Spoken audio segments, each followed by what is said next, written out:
Hey there. Did you know that water isn't just something you drink? It's a major part of what makes you, you. Let's dive into the science of hydration and why it's so crucial for your body. First off, water is everywhere, even inside you. On average, humans are made up of about 55 to 60% water. Babies, they start off at a whopping 75%, which drops to around 65% by their first birthday. But why is water so important? Well, it cushions your joints, helps regulate your body temperature, and even nourishes your brain and spinal cord. Fun fact, your heart is nearly 75% water, similar to a banana. Your lungs, about 83%, just like an apple. Even your seemingly dry bones are 31% water. Every day you lose 3 liters of water through sweat, urine, and even breathing.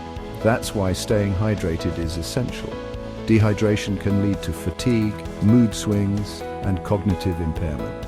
On the flip side, drinking too much water too quickly can dilute your electrolytes, causing headaches and, in severe cases, seizures. So, how much should you drink? The old 8 glasses a day rule is outdated. The amount you need varies based on your weight, activity level, and environment. General guidelines suggest 2.5, 3.7 liters for men and 2.7 liters for women.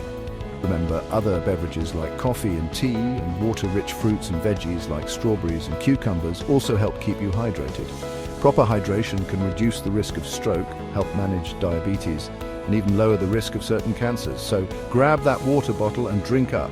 Stay hydrated. Stay healthy. Thanks for watching.